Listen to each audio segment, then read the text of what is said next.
my parents go under the grave, do I still have to show obedience to them? Yes, but they're dead. No, your parents never die. You have to keep their memory alive. رَبَّنَا اغْفِرْ لِي وَلِوَالِدَيَّ. Yes? Oh Allah, forgive me and my parents also means that when my parents are under the ground, there are certain acts I can perform that can still be obedience to them. Someone says, what do you mean? Number one, recite dua by the qabr of your parents, correct? Go every Thursday, go every Sunday, sit there, a dua, Ya Allah forgive them, the thawab goes to them. Recite Quran by their qabr. Number two, recite a couple of surahs. Number three, sixth Imam says that when someone's parents dies, if he is able to do a duty to them, the best duty is to visit their friends who are still alive and look after them. My parents may have died. Some of their friends may still be alive. My dad may have died at 90. His best friend may be 93. One of the best things I can do for my dad now that he's passed away, visit his friend, ask about his friend. How is his friend doing? Because when my dad was alive, that man was close to him, I can still look after him. Number four, do a hajj on behalf of your parents. Yes? If your parents went to hajj, do a mustahab hajj on their behalf. If your parents haven't gone to hajj, sometimes people ask, I saw my dad or my mom in a dream and they were looking unwell or they were looking in pain. What is the interpretation? The interpretation is they have a loan which is outstanding.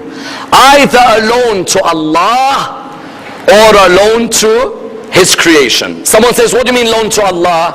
Loan to Allah, maybe they didn't go to hajj. They're in pain in barzakh. Go and do a hajj on their behalf. Maybe there are salahs your parents missed. You know, if someone's parents have missed their salah, you write in your will, and we should all write our wills now. You never know when your last moment is. Write in your will, my son, I missed salah from the age of 16 till the age of 31. I have missed 15 years of salah. If you can pray it, pray it. If you can't pray it, pay someone to pray it. You are allowed that when your fathers died, you are allowed to pay someone to pray salah. It is called salat al-istijara. You pay the person, a Maulana for example in Qum, or a Maulana in Najaf. You pay them an amount, you say, listen, my dad missed many salahs. In his will he wrote that I didn't do all my salahs. You pay them. Ayatollah Mar'ashi Najafi, Ayatollah Najafi Mar'ashi, who has the famous library in Qum, the big library in Qum. Do you know how he used to buy the books? He used to pray Salat al-Istijara for people who have missed their prayers. The money he would get for Salat al-Istijara, he goes to buy books and put it in the library. Therefore, your father, if he's missed Hajj, your mom, if they've missed Hajj, do the Hajj on their behalf. Or do Umrah on their behalf. When you go Umrah, do a mustahab tawaf on their behalf. What else can you do? If they have an outstanding debt, pay the debt. What else can you do? Have a majlis in the name of Imam al-Hussein in their honor once a year. Once a year. I ask all of you who've lost your father or your mother, do you do a majlis in the name of your father once a year or no? There are many who don't, you know that? And they don't know how much thawab they would get for their father if they were doing a majlis for him once a year. Once, pick a majlis, just once. Say, annually this majlis is for my father in the name of Imam al-Sadiq, in the name of Imam al-Kadhim. You know Imam al-Baqir in his wasiyah what he wrote? In his wasiyah he wrote, make sure there's a majlis for Aba Abdullah at Mina every year in Hajj. Imam al-Baqir with his greatness writes, make sure there's a majlis for my grandfather Aba Abdullah. Likewise with yourself, if your mother loved Bibi Zainab, do a majlis for her. Invite Maulana. Say, Maulana, my mother, this is her anniversary. I beg you, can you come? Can you recite on her anniversary? The thawab all goes to your mother. If your mother loved Bibi Fatima. Do a majlis on behalf of Bibi Fatima. The point is what?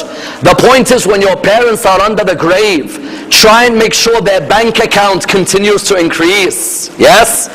We are concerned about the account of dunya. Why don't you look after their overdraft limit in akhirah, correct? Put them in credit in akhirah. Because you don't know when your parents are about to pass. And you want to give everything you can back to your parents, no doubt. Why? Because you recognize your parents gave everything towards you. And that's why a mother, no doubt, our fathers love us, but the heart of the mother is a soft heart, yes. Those of us who disobeyed our mothers, it hurts when we remember how rude we were. The Quran says, don't even say uffin to your mom, yes. Even that small word, uff, don't say to your mom. Those of you here who've lost your mom, don't you miss the smile of your mother when she used to sit next to you? Those of you who've lost your mom, don't you miss the advice of your mother? Those of you who have your mom alive, have you ever pondered how that lady does everything for you? Everything. She works tirelessly so you smile. She cries for you in the night when you don't see her. Do you know how many of our moms cry for us and we don't know?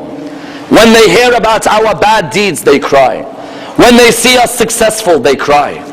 And Imam Zain al-Abidin would say, make my obedience to my parents like water for the thirsty, greater than water for the thirsty, and greater than sleep for the drowsy. How much when you're drowsy you want to sleep? Make my obedience to my parents greater. How much when you're thirsty you want water? Correct? Make my obedience to my parents greater than water for the thirsty. And you look at those mothers who lost their children. You know when Fatima al-Zahra, you know when they smashed the door on Bibi Fatima, yes? When they smashed the door on Bibi Fatima, the rib, the nail had gone through. The nail had gone through the rib of Fatima. And she lived those last days with a broken rib, yes? You know what she says to Amir al-Mu'mineen? And one of the poets mentions this beautifully. You know what she says? I know you will look after all my children when I die, but especially take care of Hussein. He loves me. He used to sleep on my chest up until recently. Why up until recently? When your rib is broken, you can't have the child lean on you, can you? There was that softness. And that's why you find when her janazah was carried, when Imam al-Hussein came running to her body, he came lying on the body of his mom. And he called out, Mom, Mother Fatima, talk to me, it's Hussein. At that moment, Abu Dhar narrates, he says, Ali ibn Abi Talib at that moment said, remove Hussein from the chest of his mom. You've all seen, those of you who've seen your mom die, how difficult that moment is. You just want to fall on her chest. Remove